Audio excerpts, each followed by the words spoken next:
aja chetakwa na anyị zụta ya n'ụwa anyị ga-ala n'ebe obibi anyị n'igwe. Anyị bịara bịa n'elu ụwa, eluigwe bụ ebe obibi nke mmadụ. Elu ụwa bụ oriri ka anyị pụtara, onye nọjụrụ o were isi lewe anya n'igwe. N'aha Nna na Nwa na Mmụọ Nsọ. Ka amara nke Onyenwe anyị Jesu Kristi na ịhụnanya nke Chukwu Nna na mmekọrịta nke Mmụọ Nsọ dịrị unu niile.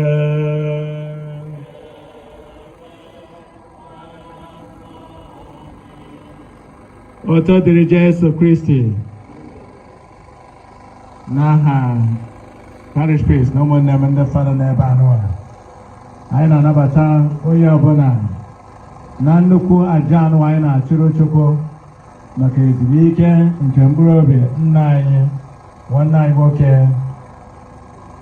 bụ Donatus Chikezie. Anyị na-arịọ Chukwu ka o si na aja m asaa anụwa gbaghara ya ebe ọ nọ wee rie nteri na ndụ ya, ka ọ nara mkpụrụ obi ya, kpọbata ya n'ala eze ahụ kwere ya na nkwa. Jesu si na nna je kwadobere ụlọ nkwadosere ụlọ, a ga-arụkpọrọ nke ụlọ wu nnọrọ n'ebe m nọ. Ekpere anyị bụ na site na aja m asaa anụwa na ọ ga-eru na ebe a bụ ọchịchọ nke obi anyị niile. Ụmụnne m na Kristi, iji kwado onwe anyị nke ọma maka nnukwu aja anụ anyị na-achụrụ Chukwu maka ezumike nke mkpụrụ obi Donatus, ka anyị lee anya n'ime obi anyị nye Chukwu ka ọ sachaa anyị ka anyị wee dị mma zuo oke iji ebe aja mara mma.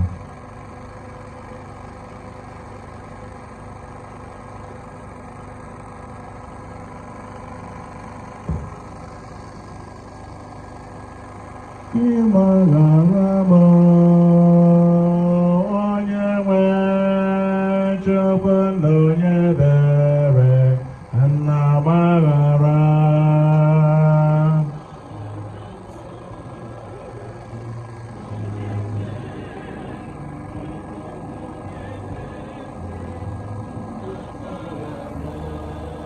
Gị gbaghara m Jizọs Chukwu nwa onye ebere, nna gbaghara.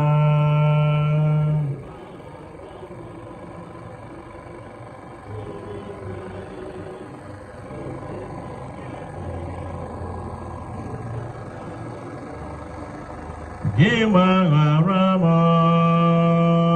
Mmụọ Nsọ, Mmụọ Nsọ onye ebere, nna gbaghara.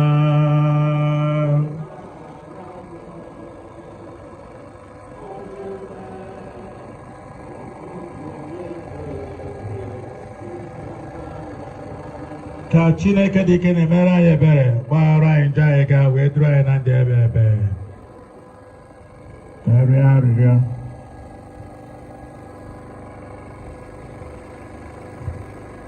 O God, to whom it belongs to have mercy and spare, we humbly entreat you for the soul of your servant Donatus, whom you have summoned from this world, that you would not deliver him into the hands of the enemy, nor forget him forever, but bid your holy angels to receive him and bear him to your home in paradise. Since he has placed all his hope in you, may he not know the pains of hell, but bring him eternal happiness in heaven. So our Lord Jesus Christ, his Son, who lives and reigns with the unity of Holy Spirit, God forever and ever.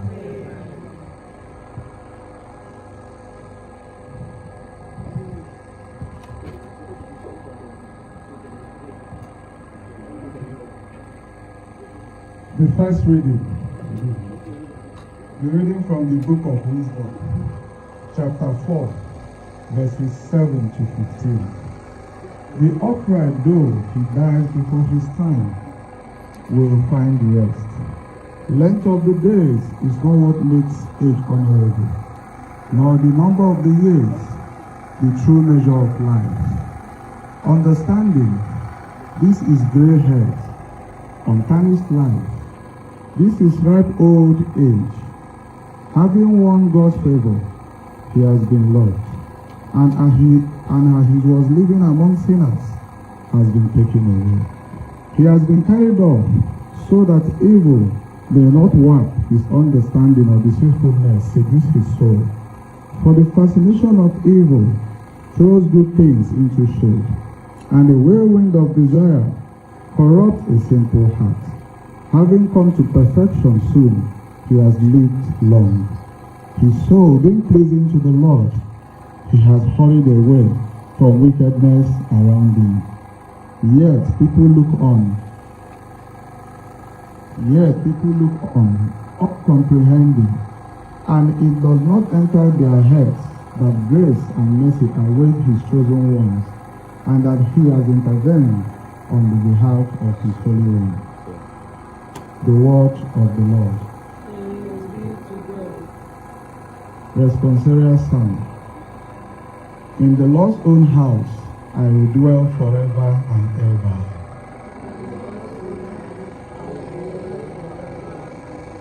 In the Lord's own house I shall dwell forever and ever.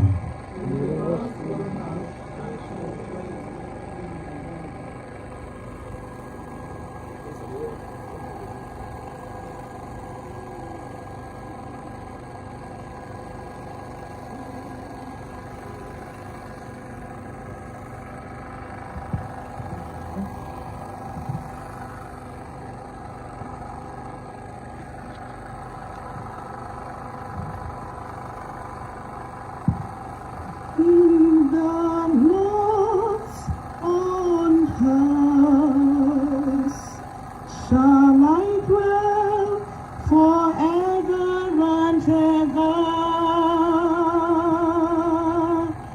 In the Lord's own house shall I dwell forever and ever. In the Lord's house.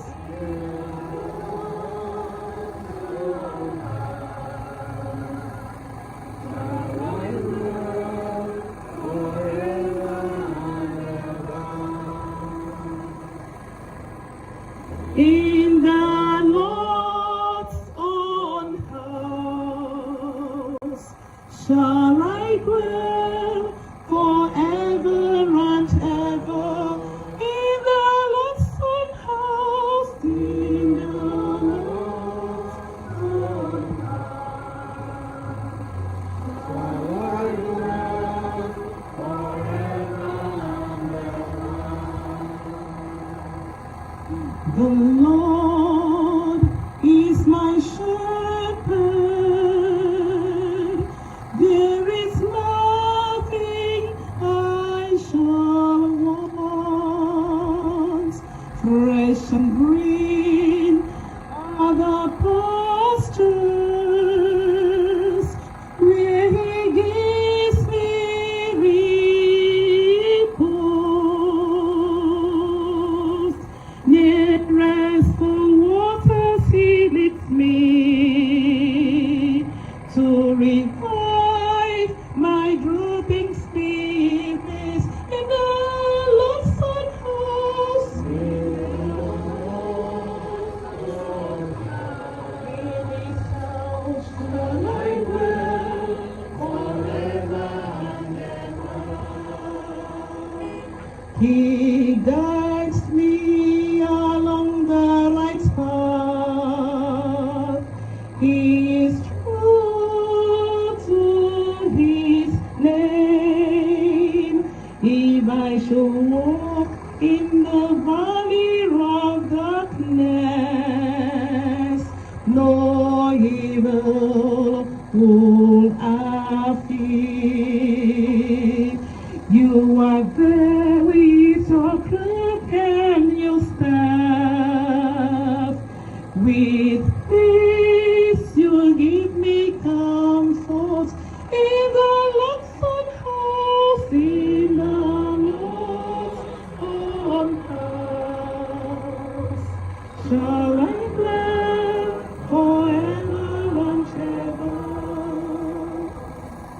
You have prepared a banquet for me in the sight of my foes. My head you have anointed with oil. My cup is overflowing. In his own house shall I dwell forever and ever. Surely goodness and kindness shall follow me all the days of my life. In the Lord's own house shall I dwell forever and ever. In the Lord's own house, in the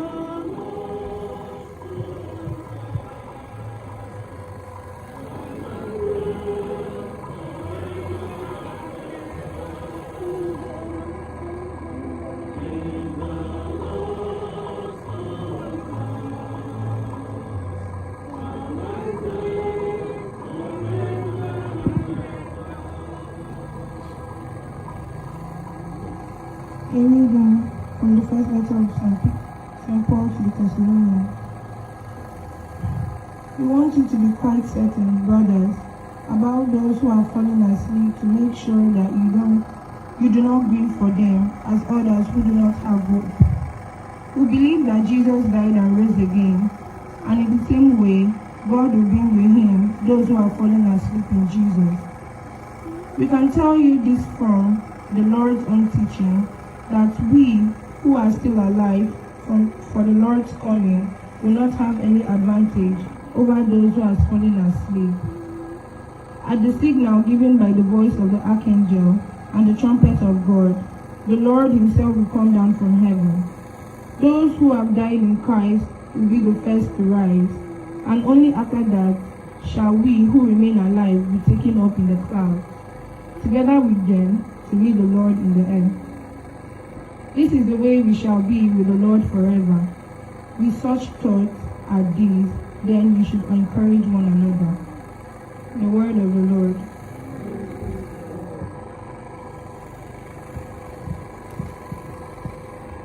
You rise for gospel information.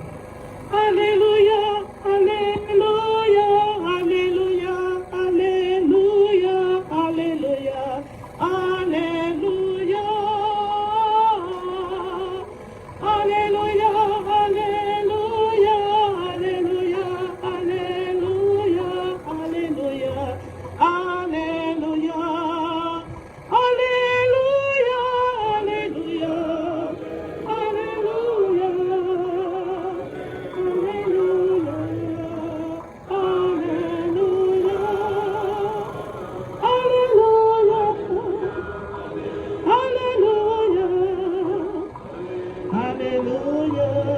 hallelujah, from heaven say to me, right now, blessed are those who died in the Lord, blessed indeed, the Spirit says, now they can rest forever after their work, since their good deeds go with them.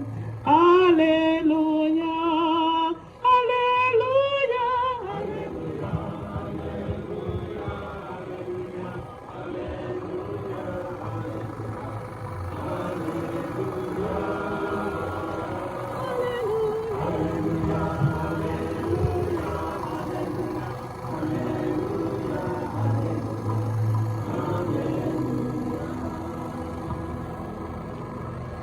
Onye nwe anyị nọnyere unu.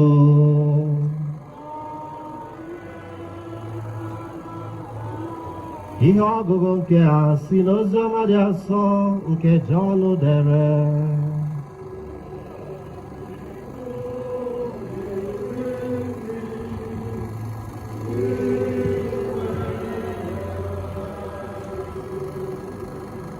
Jesu gwara ha sị, oge elekere ezuola mgbe a ga-eji nye nwa nke mmadụ otuto. N'ịgwa unu eziokwu, ọ bụrụ na mkpụrụ ọka adaghị n'ala nwụọ, ọ ga-anọ naanị ya. Ma ọ bụrụ na ọ nwụọ, ọ ga-amịta ọtụtụ mkpụrụ. Onye ọbụla hụrụ ndụ ya n'anya ga-atụfu ya. Onye ọbụla kwa nke kpọrọ ndụ ya asị n'ụwa nke a ga-edobe ya ruo ndụ ebighị ebi. Ọ bụrụ na onye ọbụla na-agbara m odibo, ọ ga-esoriri m. Ebe m nọkwa ka nwa odibo m ga-anọ.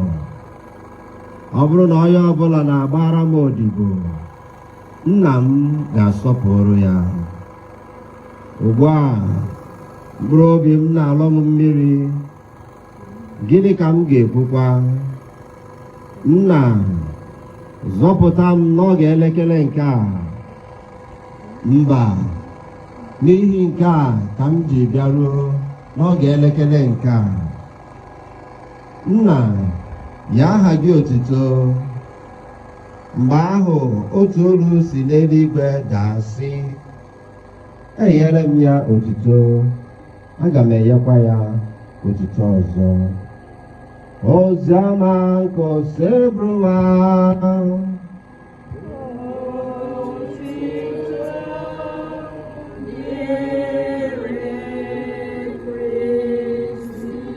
Ka anyị site n'oziọma anyị nụrụ ugbu a nata mgbaghara nke njọ.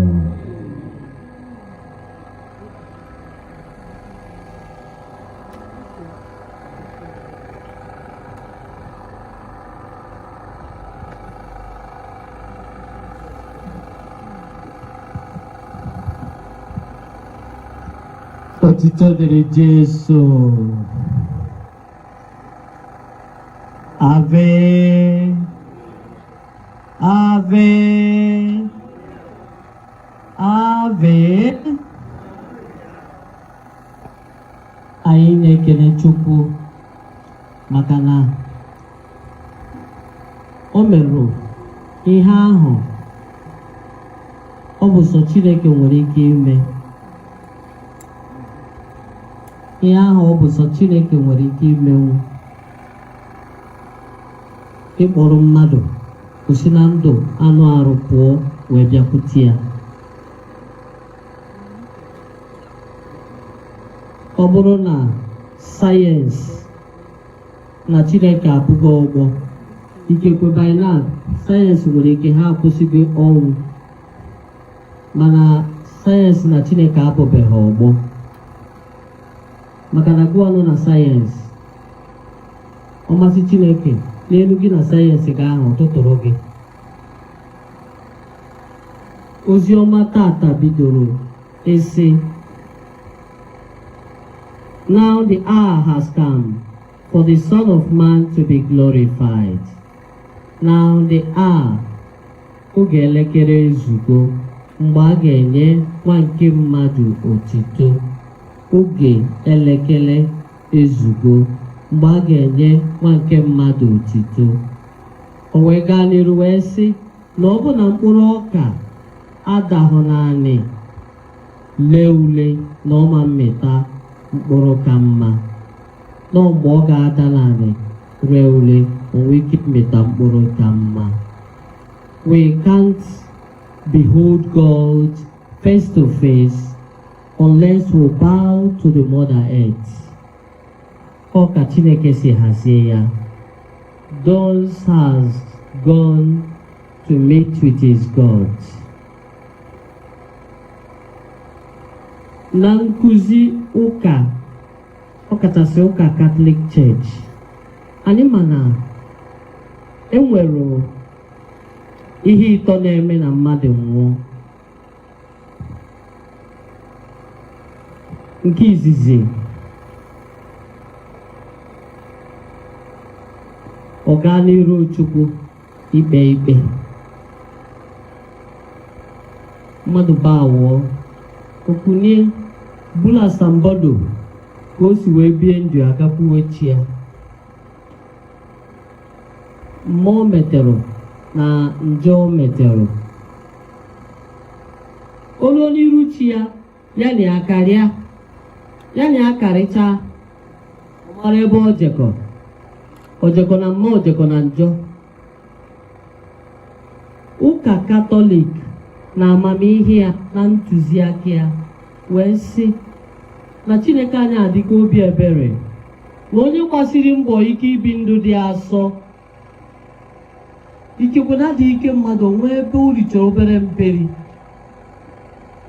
na ọnwụ na ebere Chineke ama nkwe ka onye ahụ gaa na mbibi na ebere Chineke ga-apụtanata ife. Ụka wee sizia ka anyị nwa bụ ụka nwee ike isi nyere Chineke aka imejupụta ebere ya nke ọ pụta ife. Onye abajamasị anụ anyị na-achụ kịta anyị a na-achụ ya na-ekpere onye ahụ ekpere ka ebere Chineke nwee ike ịpụtachi mfe ebe ahụ, maka na akwụkwọ nsọ gwakwara anyị ihe ọbụla nwere atụtụ nje ọbụla ama nganata eluigwe. So na maasị dị asaa anụnwa bụ ịsachapụ ebe ahụ ntakịrị mmanụ tụsacha n'akwa mmadụ, ntakịrị mmanụ, maka na ndị otu anyị na-amaghị eji fork and knife eri nri ọfụma. Iyi isuta njiri fork and knife na-eri ofe ọkwụrụ maọbụ ofe ọgbọnọ ụmụ ihe ya na anyị izechacha ofu ikuku ụgụrụ ekuru kpọkpọ mmanụ kpọsa gị n'akwa asị na fada amaghị eri nri, mana nwaanyị ma mbọ niile ịgbara wee zee mmanụ ahụ. And ibezie ife nke bishọp maọbụ ndị nnukwu fada like prof o nwere ike na-afụ mmanụ adị n'akwa gị osi gị gafee n'azụ,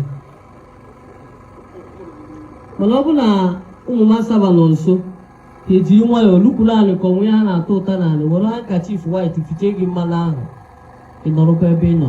Onye a bụ ihe anyị na-eme. Anyị na-enyere Chineke aka igosipụta ebere ya n'ebe mmadụ nọ, maka na ọ bụ ma ọ dịkwa izi mmadụ ibi ndụ a ghara imetọ onwe ya chacha ọ fịara arụ. Mana mmadụ Chineke na-anya ụka si na intention matters a lot, na mkpebi na m ga-adị ebi ndụ dị mma, na mkpebi ahụ na-agbakwa mbọ imejupụta mkpebi ahụ. Chineke dị n'efu anya na mkpebi ahụ mmadụ mee.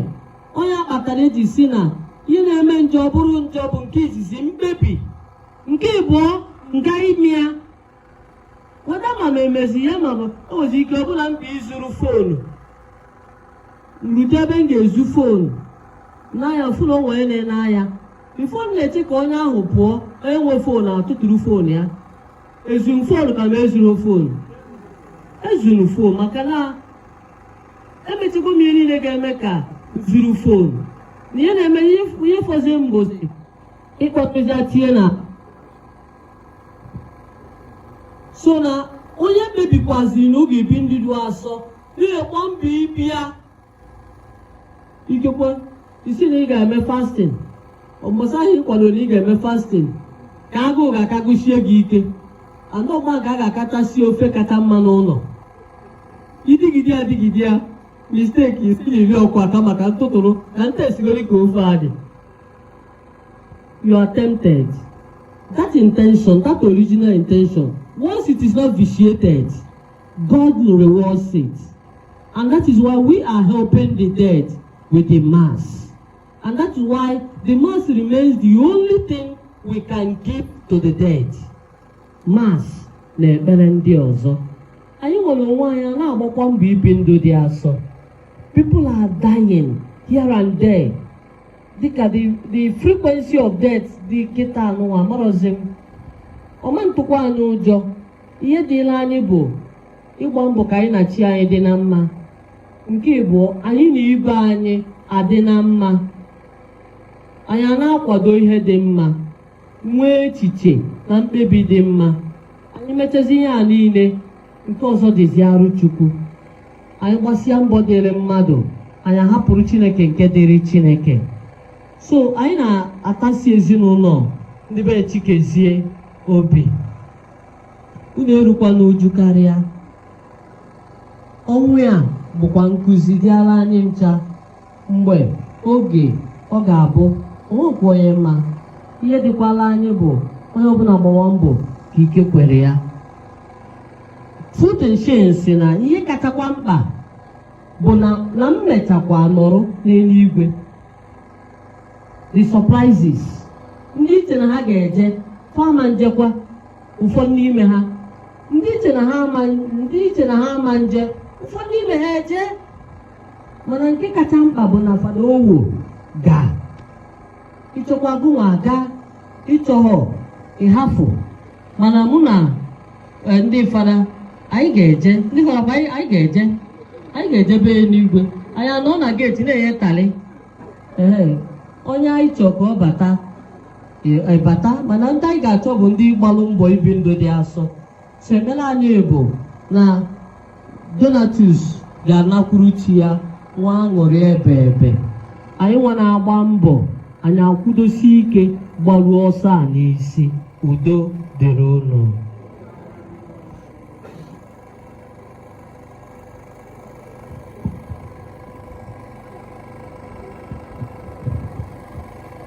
Anyị na-ekene Fada Owo na ọmarịcha okwu ọ gwara anyị, okwu ndụ, okwu gbara ọkpụrụkpụ.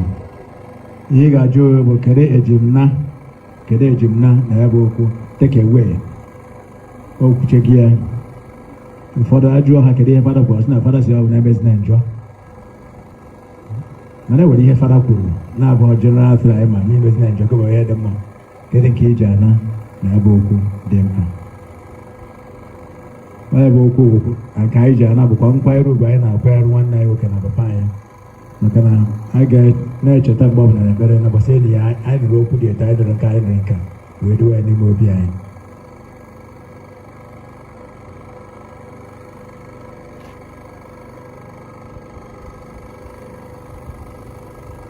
Ka mkpụrụ obi Donatus na mkpụrụ obi na-ekwe anyị gara aga, ka mkpụrụ obi ya ziri ike na ndokwa.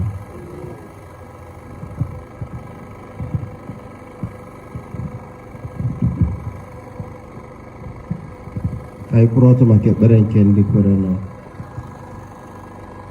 Ka anyị were n'okwukwe na ntụkwasị obi kpọkuo Chukwu nna anyị, onye dị ebe na onye si n'ọnwụ kulite nwa ya bụ Jesu Kristi, ka onye ndị dị ndụ na ndị nwụrụ anwụ udo na nzọpụta.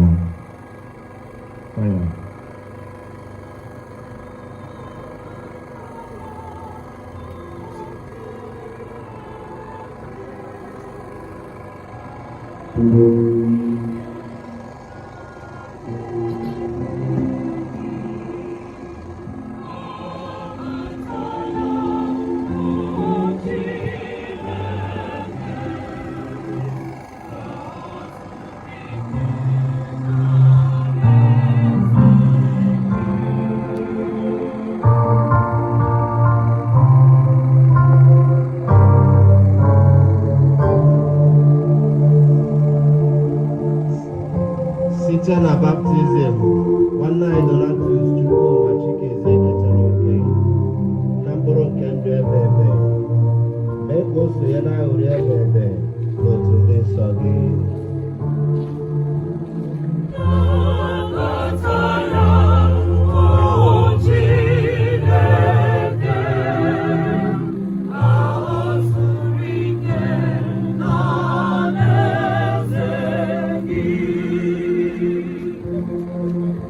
Onye nzọpụta dị obiọma, ihichapụrụ anya mmiri niile nke nwaanyị isi nne nke Nen, mgbe i nyeghachiri ya so otu nwa ya, tasie ndị niile na-eru uju n'ihi na onye ha hụrụ n'anya nwụrụ anwụ. Anyị arịọ dịka eluigwe.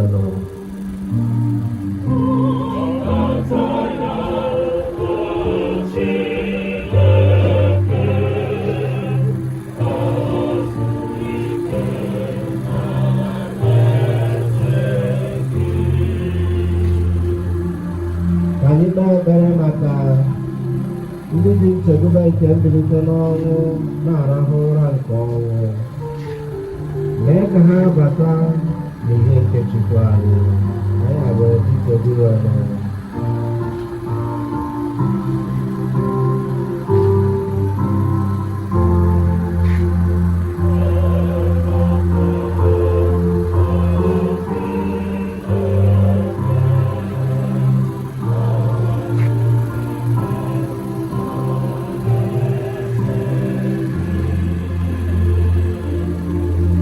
kpee ekpere maka ndị na-ata ahụhụ nke ahụ na mkpụrụ obi ka ha gharakwa iche na Chukwu agbagharago ha. Anyị arịọ gị ikwado ya na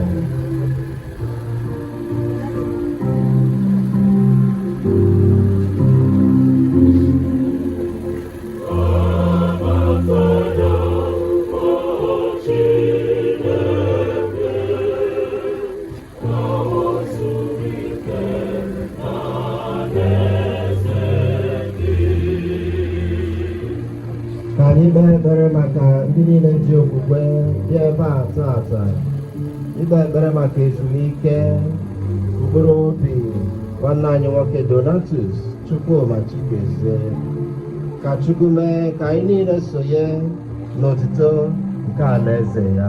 Anyị arịọ iwelụ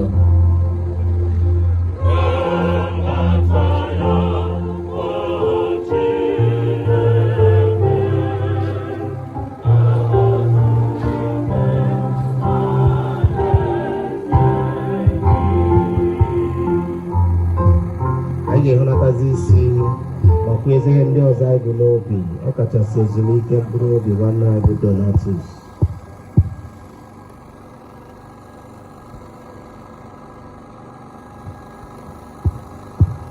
Anyị bụrụ arịrịọ anyị tinye n'aka nna anyị dị asọ ka o nwee ike ịghọtara anyị arịrịọ n'isi nwanne anyị nwoke site n'ikpe ekele Maria.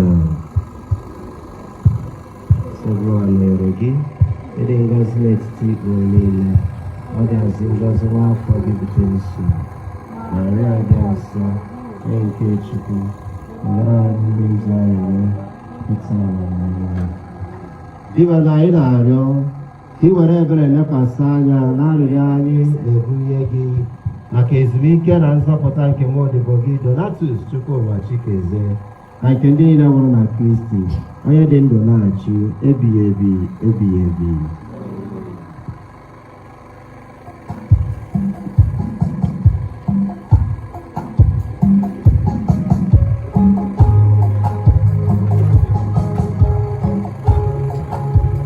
Kịta bụ oge inye onyinye.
Lord, receive the gift we offer for the salvation of your servant and our brother Donatus.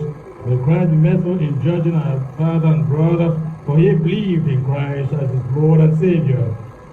We have this through Christ our Lord. Onye nwanyị na onye runo.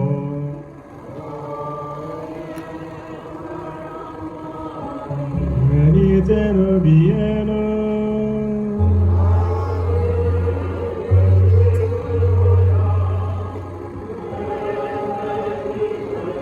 Ayero diwe na chukwu anyị ekele.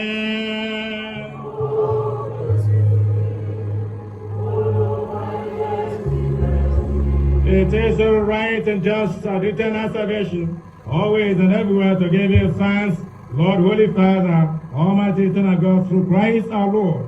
In him the hope of blessed resurrection has dawned, that those saddened by the shaking of dying might be consoled by the promise of immortality to come. Indeed, for a faithful Lord, life is changed not ended, and when this earthly dwelling turns to dust, an eternal dwelling is made ready for them in heaven. And so with the angels and archangels, with thrones and dominions, and with all the hosts and powers of heaven, we sing the hymn of your glory, and without end we have cleared.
Bwana ikurota mari mantu Bwana doga mantu Bwana obene manse Bwana kebie no ikurota mari mantu Bwana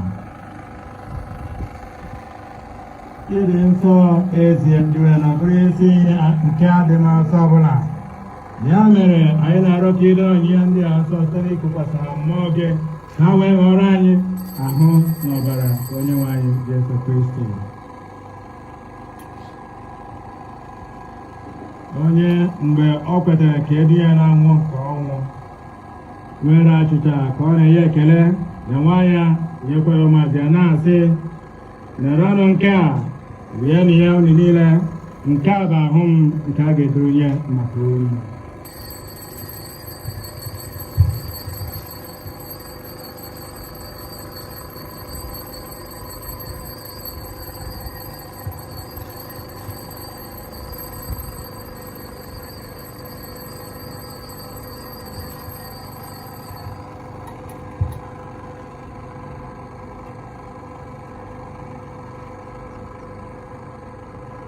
Etu ahụ ka o si mee mgbe e richara nri anyasị. O boro iko nsọ ka ọ na-enyekwa ekele rie ụmụazị ya na-asị, naranụ nke a ṅụọnụ ya unu niile, nke a bụ iko nsọ nke ọbara m, nke ọgbụgba ndụ ọhụrụ dị ebighị ebi, a ga-agba ya n'ihi unu na ihe ime mmadụ ka ọ gbara ngaga. Na-emenụ nke a na ncheta nke m.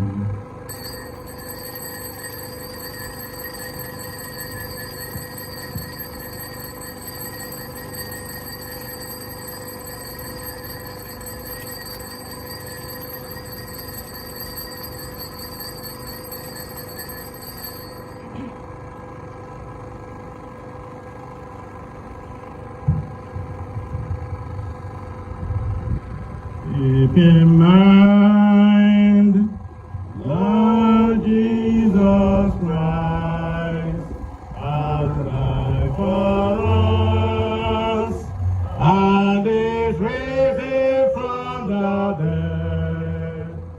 He is our saving Lord. He is joy for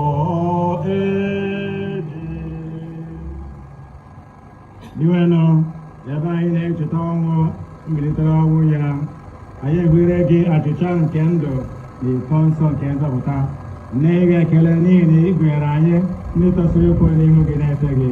Ka anyị jiri ma na-arịọ ka anyị bụ ndị na-eketa oke na ahụ na ọbara nke Kristi, bụrụ ndị a ga-ekpokọba ọnụ site na mmụọ nsọ.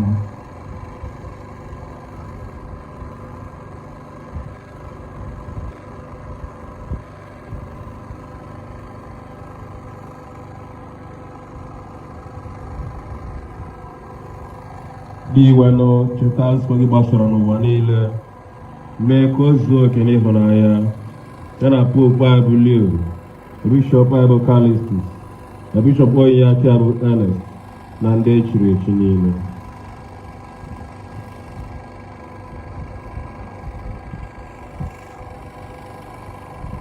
Chetakwa nwaodibo gị Donatus, onye si n'ụwa kpọrọ ka ọ bịakwute gị, ebe ejikọtara ya na nwa gị n'oyiyi ọnwụ ya, mee ka ya na ya bụrụ otu na mbilite n'ọnwụ.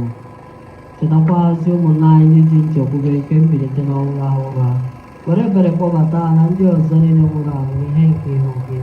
Anyị na-arịọ ka imere anyị niile ebere, ka anyị soro Virgin Maria dị ngọzi na nke Chukwu na Josef dị ngọzi bụ di ya, ndị apọstọl dị ngọzi na ndị nsọ niile, ndị mere uche gị kemgbe ụwa tụọ kedu ebe ndụ ebighị ebi.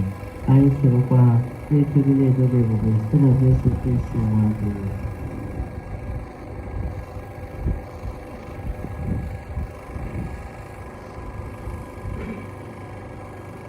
Site na ya bụ Kristi na iso ya kwa n'ime ya na dịdịkwa n'otu nke mmụọ nsọ, ka nsọpụrụ na otene ga-adịrị gị Chukwu na jikere site n'ụwa tụ ụwa niile. Ụmụnna, ka anyị were ebere nụ onye nzọpụta anyị kụziere anyị were kpọkuo Chukwu Nna.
gbapụta anya ị na-arịọ gị o sebụrụ na ajọ ihe niile were ebere gị ụdị n'oge nke anyị site ihe aka ebere gị ka a zọpụta anyị na ajọ gị niile anyị were gbara ha nsogbu niile were nchekwube dị nso na-atụ anya maka mbịaghachi nke onye nzọpụta anyị Jesu Kristi onye nwe anyị Jesu Kristi ị gwara ndị apọstụl gị udo nke nka na-ahapụrụ ụlọ udo nke nka na-eyi ụlọ elekwere na nke anyị ga kama na okwukwe nke nzukọ gị ya udo gị dịkọ n'otu mgbe niile ka otu esi chọọ gị bere dị na-achị ebi ebi ebi ebi udo nke osebụrụ adịrụ unu mgbe niile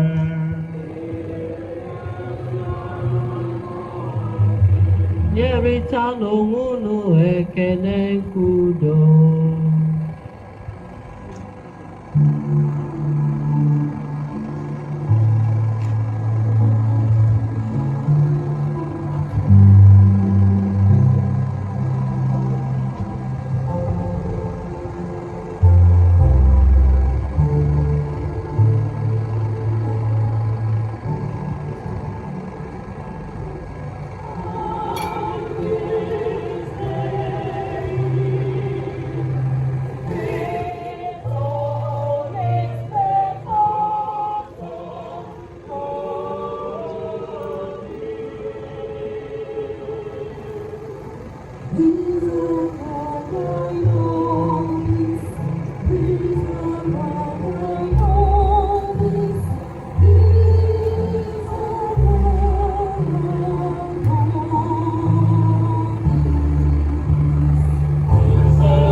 naanị nwa atụrụ nke Chineke na ndị nwe na Jesu Kristi ọ tọgbọrọ ndị maka anyị were ndị isi ọbụbụ dakpọrọ ori nke nwa atụrụ Chineke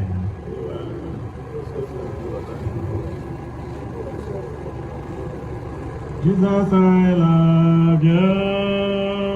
All I have is yours. Yours I am, Lord. Yours I want to be. Jesus, I love you. All I have is yours. Yours I am, Lord. Yours I want to be. Jesus, I love you. All I have is yours, yours I am, Lord, yours I want to be.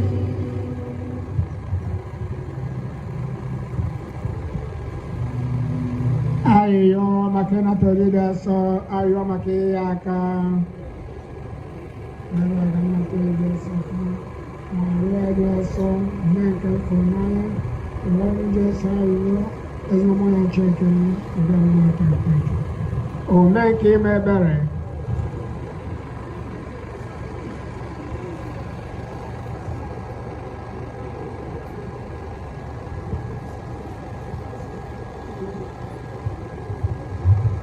biko ụka kara kịta maka mmadụ ncha bịara ebe a n'ụwa maka ikpere nna ukwu bụ Donatus Chikezie ekpere ma anyị nata ori dị asọ bụ sọ ndị Katọliks kwadoro onwe ha ọfụma ka esi akwado ya na ụzọ Katọlik ga-apụta maka ịnata ori dị asọ.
sakramenti dịkasịrị nsọ, o sakramenti bụ Chukwu n'onwe ya, otito niile na ekele niile bụrụ nke gị ebe ebe. O sakramenti dịkasịrị nsọ, o sakramenti bụ Chukwu n'onwe ya, otito niile na ekele niile bụrụ nke gị ebe ebe. O sakramenti dịkasịrị nsọ, o sakramenti bụ Chukwu n'onwe ya, otito niile na ekele niile bụrụ nke gị ebe ebe. Jee soro obi nwere ọdọ obi umeanị. Jee soro obi nwere ọdọ obi umeanị. Jee soro obi nwere ọdọ obi umeanị. Jesu Kristi meela anyị niile ebere. Na mkpụrụ obi Donatus Chikezie na mkpụrụ obi niile kwenu gara aga. Nye ezumike dị ọbụ odi nwere m. Ka mkpụrụ obi azụ ike na ndokwa.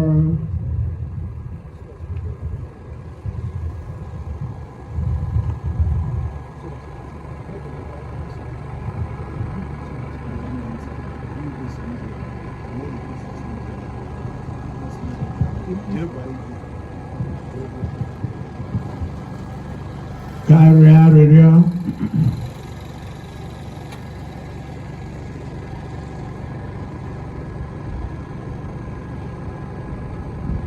Dịwanụ na Chukwu, nwa gị nyere anyị sakramenti nke ahụ n'ọbara ya ka ọ dozie anyị n'ụzọ nzọpụta. Biko mee ka nwanne anyị Donatus, onye ketara oke na Eucharistia nke a, ketekwa oke na oriri nke ndụ nke Kristi kwadoro anyị n'eluigwe. Arịrịọ nke a site na Kristi nwe anyị.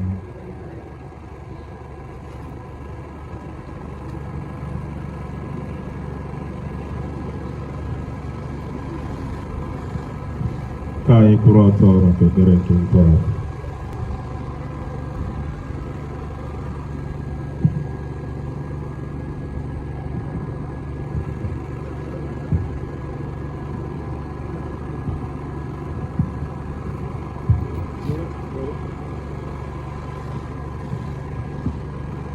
Anyị ka ọ dịrị dịka ezigbo ndị otu Kristi ili ahụ mmadụ n'ụzọ kwesịrị ekwesị. Ya mere ka anyị jiri n'umeala rịọ Chineke onye na ihe niile ndụ ka o kwurịta nwanne anyị bụ Donatus Chikezie, onye anyị na-eli ugbu a na-adịghị ike n'ọnọdụ ndị nsọ na n'ike nke ndị mmụọ nsọ, ka o mee ka o si n'otu ndị nsọ na nke nne kwerenụ gara aga, ka o gosi ya ebere n'ikpe ọ ga-ekpe ya. Nwanne anyị bụkwa onye eji ọgbapụta, onye akwụkwọrọla ụgwọ Orji, onye mere ka na adịkwa na mma, bụ onye bụkwa na ubu aka nke ezigbo onye nche atụrụ. Ka Chineke mee ka ọ jee sonye na nnukwu ọgbakọ nke ndị eze ahụ dị ebi ebi na aghọrị nke na-enweghị ngwụcha na mmekọ nke ndị nsọ.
Nna kasị obiọma, n'aka gị ka anyị na-eti mkpụrụ obi nwanne anyị bụ Donatus Chukwuma Chikezie. Anyị ji n'aka na nchekwube anyị n'oge eso Kristi bilie ọzọ n'ụbọchị ikpeazụ dịka ndị niile na-awụ n'ime Kristi. Anyị na-ekele gị n'ihe ọma niile nke iji gọzie nwa odibo gị na ndụ nke a pụrụ ịnwụ anwụ. Kamada bụkwa ihe ịrịba ama ka anyị ji mata obiọma gị na mmekọ nke ndị nsọ n'ime Kristi. Ya mere ebere gee ntị na arịrịọ anyị na-ayọ gị onye nwe anyị. Kpughere nwa odibo gị bụ Donatus Chikezie ọnụ ụzọ paradaịs. Nyekwara anyị aka bụ ndị ka nọ n'ụwa ka a jiri n'ikuzi nke okwe na-akasịrịta onwe anyị obi ruo mgbe anyị niile ga-eji izute Kristi. Otu ahụ ka anyị na nwanne anyị ga-esonere gị oge niile site na Kristi diwere anyị. Ka mkpụrụ obi Donatus na mkpụrụ nnekwenụ gara aga, ka mkpụrụ obi fa zuru ike na ndokwa, nyefe ezumike bebe onye nwe anyị. Ka mkpụrụ obi fa zuru ike na ndokwa.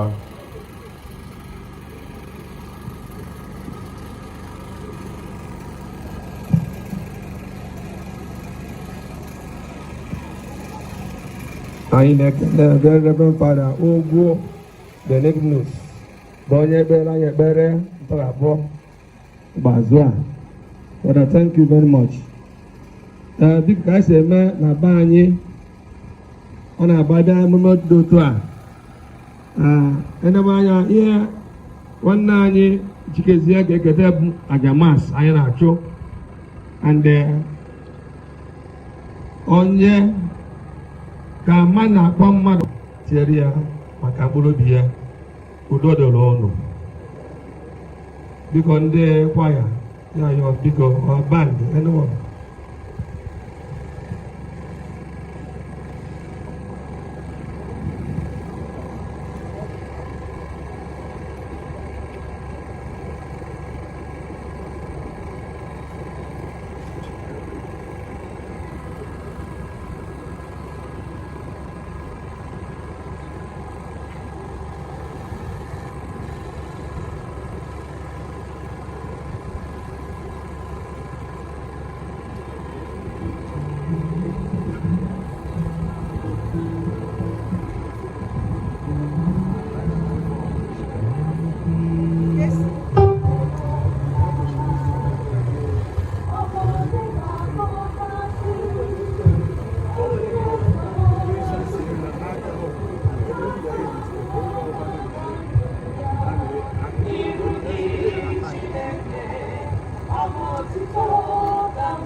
Otito dịrịnụ Jesu. Otito dịrịnụ. Anyị bụ ndị ezinụlọ Chikezie n'Umuochibinagu. Anyị na-ekele ndị niile bịara ebe a bịa nọnyere anyị ma kasịkwa anyị obi n'ọnwụ nna anyị na nwanne anyị nwoke. Anyị na-ekele unu n'ụzọ pụrụ iche. Obi juru anyị maka ọbịbịa unu bịara. Anyị na-ekele n'ụzọ pụrụ iche ndị ụkọchukwu nke bịa doo maas ma doo anyị na ugwu nke ikpeazụ nke anyị na-akwanyere nwanne anyị nwoke. Onye bụ onye ndu ha bụ Very Reverend Father Professor Amokwe, Vice Chancellor Godfrey Okoye. Father, anyị na-ekele gị n'ụzọ pụrụ iche maka anyị mana your schedule na-adị very tight, mana o gosiri otu isi wee nabata otu isi wee dị gị n'obi. Anyị mere iji wepụ otu oge wee bịa ebe a maka kemgbe anyị na-agị maka anyị na Godfrey Okoye na-abụzi nwanne mgbe niile. Anyị na-ekelekwe fada ndị ọzọ ndị anyị na-eso wee bịa. Anyị si unu nnọọ daalụ m. Anyị na-ekele n'ụzọ pụrụ iche onye nọ n'etiti anyị, our special in-law bụkworo Igwe, His Royal Majesty Igwe Eze Osofia, one of Obinofia. His Royal Majesty Igwe Christian Okeke Okogo. No, sabiko ka iko ọrụ dị aka. Maka na ya na onwe ya bụ onye ọ na-abụ anyị cheta, anyị ma na anyị enweghị ihe ọbụla ga-amapụ anyị obi. Ọ kwụnyere anyị na-ekenekwe n'ụzọ pụrụ iche Igwe Agụgụ, the Igwe of Ancient Kingdom of Olu, Igwe Nọọsa. Anyị na-ekele n'ụzọ pụrụ iche ndị ọga anyị niile, especially ụmụada anyị. In short, ama m ka m ga-esi wee kọwa ụmụada anyị. Asị m kwuwe ụmụada anyị bụ the best so far ma afụnụ ha. Biko ka anyị kụpụrụ ụmụada anyị aka in a special way. N'ụzọ pụrụ iche, onye isi ha wee bụrụ mama anyị, mama general anyị. Ihe ọbụla m tụrụ ya, ọ gafere ya, a na-eme underestimate. Lady Mrs. Dame May Ene, ọ mama ọ chịrị ọzọ ọnwa. Afọ a ga-eto eto karịrị akarị. Ọdụkọla mba ha. Amaghị ebe m ga-ebido. Justina Okeke, ọ mama anyị, mama Udo. Anyị na-ekelekwa Lọlọ Ogbuefi Franka Eze. Biko anọ na ha so biko anyị na-ekele onye ọbụla na-ebe ọkachasị biko ewe nwanne anyị nwaanyị o kwesịrị ịga ebe a mana due to unforeseen circumstances ọ na-eze dịka anyị ihe niile anyị na-eme bụ ọ na-awọchi online ma n'ime obi o si anyị wee nọrọ ebe a. Biko anyị na-ekele ya n'ụzọ pụrụ iche Chief Mrs. Ann Ude. Biko ka anyị kọrọ na aka anyị na-ekele ya. Anyị na-ekelekwa ndị niile bụ ndị bịara ebe ọkachasị ndị kwaya gaa nọnyere anyị maka ka ha na-agụ egwu dịka eluigwe alachi gbarata n'ụwa. Dịka ụta akwụkwọ nsọ si wee kwuo na eluigwe n'ụwa na-emekọrịta. Biko anyị na-ekele ndị kwaya. Biko ka anyị kọrọ ndị kwaya ya aka. Ha dị very special. Biko anyị na-ekele ha. Anyị na-ekele in a special way ụmụ Chineke anyị niile bụ ndị bụ the pillar of the committee of friends. In short, ọ ha maka Chineke ji wee mee ka anyị niile mmemme ata ka ọ dị successful. Ọ bụ na mkpọrọ aka ha ebe a na mama kọchawo ya, anyị na-ekele ha n'ụzọ pụrụ iche. Anyị na-ekelekwa ndị one word ọ ga-asokwa na the committee so wee mee ka this occasion ka ọ dị successful. Na-ekelekwa ụmụnna anyị ndị Ụmụachala ya na ndị Umuochibinagu. Anyị na-ekele onye ọbụla na-asị ka Chineke pụrụ n'ife niile gọzie anyị n'ofu n'ofu. Ka okwu nke anyị ji wee bịa ebe a ka anyị jikwara okwu a wee na n'udo na-enweghị akụkọ ọjọọ ọbụla n'aha Jizọs.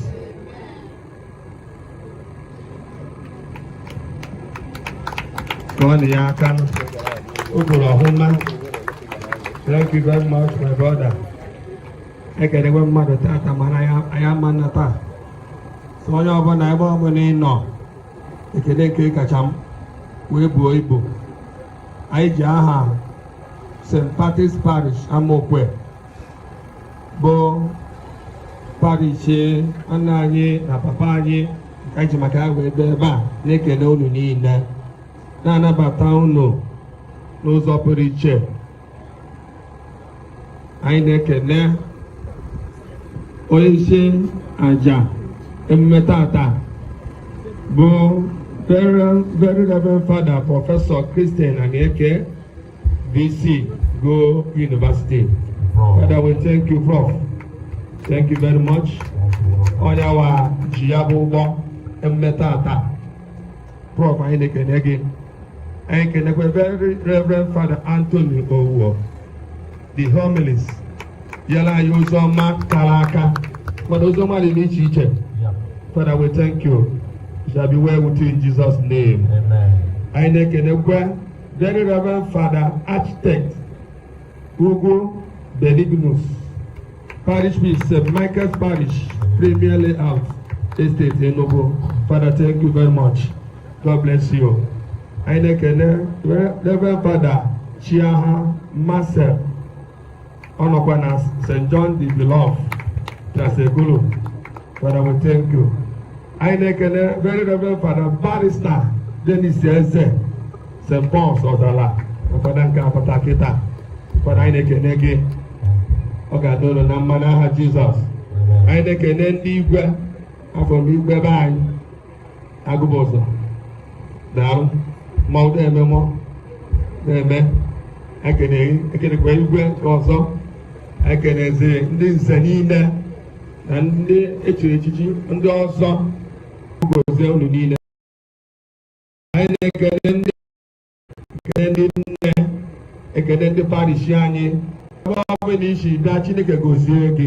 Mgbe ị ga-ana, ugwu ọbụla agaghị akpọ gị na Jizọs. Ị ga-anọ n'udo na ọgwụ site na Jizọs Kraịst onye nwe anyị. Biko announcement na 26 month time a week today I get away bazaar na St. Peter's zone ebe a.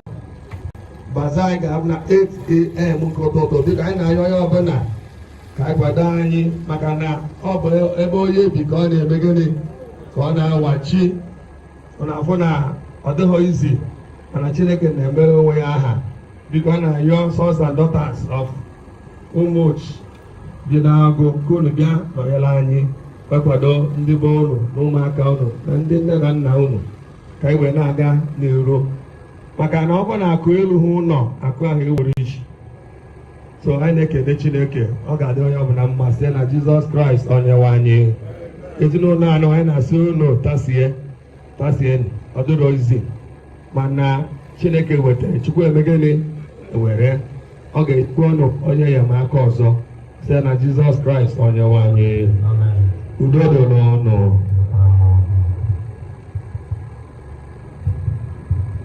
Anyị na-ekelekwa ndị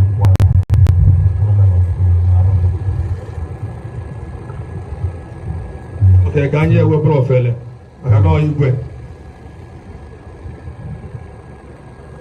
Otito dịrị Jesu. Otito dịrị Jesu. Mgbe parish priest na-ekwu okwu, o kelere igwe agụba ozuzu igwe nke ọzọ. Igwe ahụ bụ igwe Kristian Nwachukwu Okeke, eze Ọsọfịa. Ndị be anyị, achọrọ m iji ohere nọ wee kelee unu ncha n'usi wee gbakọwa gbanyere anyị ukwu tata ebe anyị na-achọ ini nwanne anyị nwoke, enyi anyị nwoke, ezigbote ọgọ m nwoke bụ Donatus Chukwuma Chikezie. Tupu m gwa unu okwu, chọrọ ikene onye isi ụlọ akwụkwọ, onye isi ọkanga na-achịkọta mahadum ama ama na Naịjirịa. Mahadum a ga-agụta ndụ n'ọrụ ya Godbokoye University. Onye na-ekwu maka ya bụ Very Reverend Father Professor Dr. Christian Amokwe. Gụọ n'aka.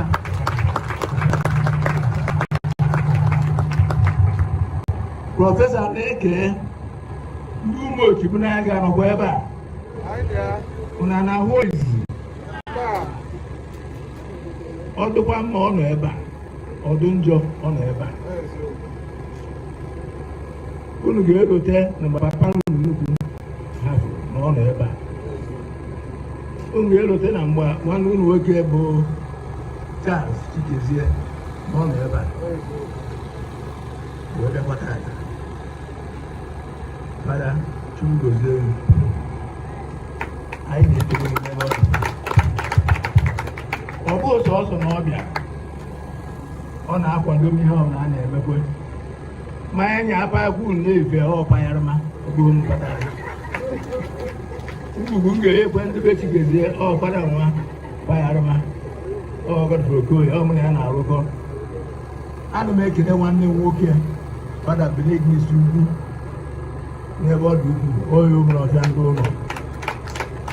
Ụbọchị a na-akwa ọgọ nwoke onye bụ isi ọkanga ebe a, so ebe a maara ahụ.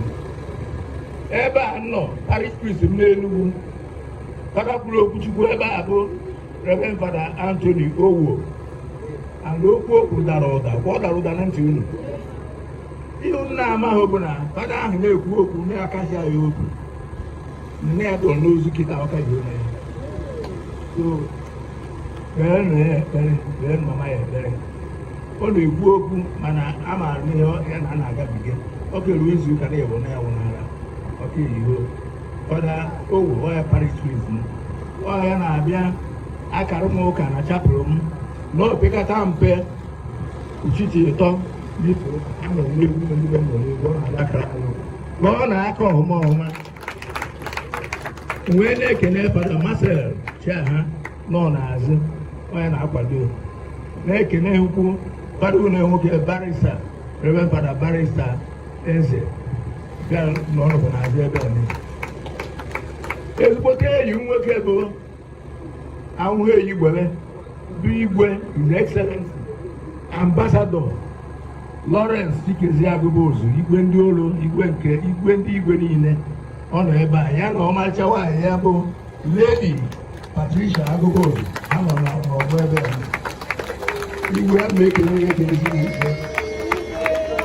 N'etiti anyị ebe a, onye isi mahadum ụlọ mmụta kara aka Polytechnic a na-akpọ IMT Enugu nọ ebe a.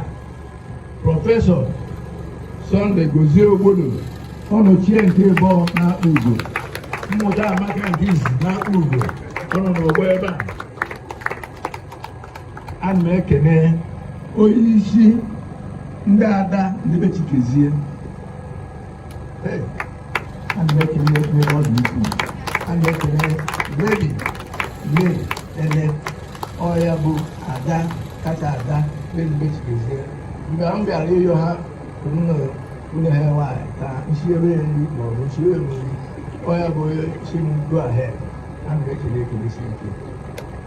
Okporo aha nwunye Dona bụ Vera na ada ya nwaanyị bụ onye mkpata akwụkwọ anyị Vice Chancellor.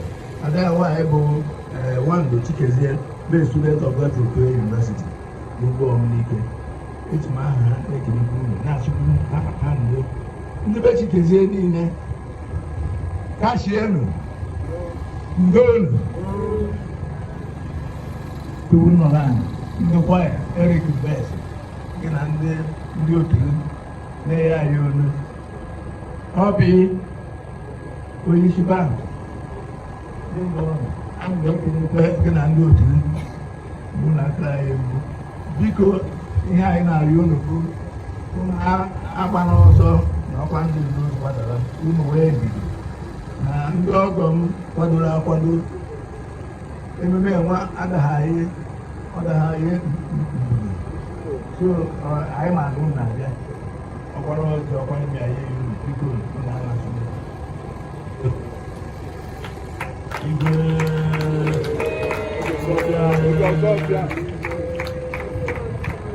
anyị na-ekene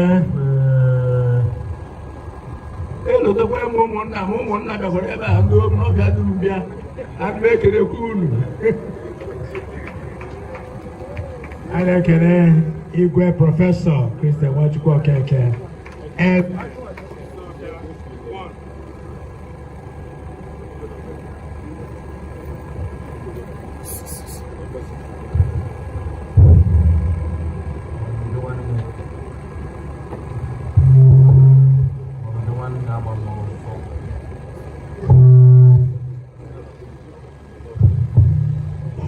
Amen. I you were Professor Christian Nwachukwu Okeke as authority of all North and Donor, Ancient Kingdom. I nobody told people. Thank you. Paris, you can actually marry champion. I can go the Tio Noble. I was going to Eba, car, or members who had them. Chua parish priest. Malasu no no no kaga kamasa. Isha mama babo beba, the rest of my parish priest. Man no ga shisha kanamas, naman kamas. To a kind of parish, but I guess you have to eye. If you are babula, you chua parish priest. Also naman kamas, you are not only paying the but you will get kamas, I want a parish priest, naman kamas. Oh, to be a bishop, which is about when open the other give bishop. But a parish priest in charge, you go naman kamas. When they can see and not kamas. Once you go, they are not going to see everybody else in the river. But I did it. Thank you. God,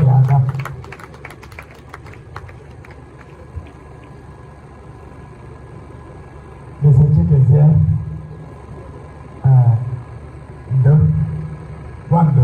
my student,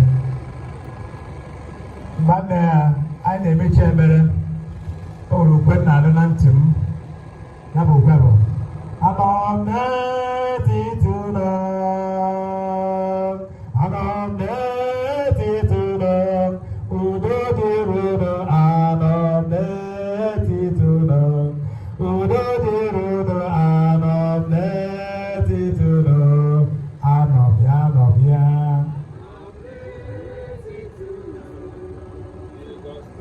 I'm to love. Udo de rudo, I'm to love. Udo de rudo, I'm to love. Oh, just an apple, so be sure you can just along. I'm ready to do it. You don't care, God, do it again. You don't do it. And then they go to become Gabatan. What's the bomb? Oh, thank you. A ga-ebuzi ozu tinyezie na moto ndị bara ga-eje buzie ya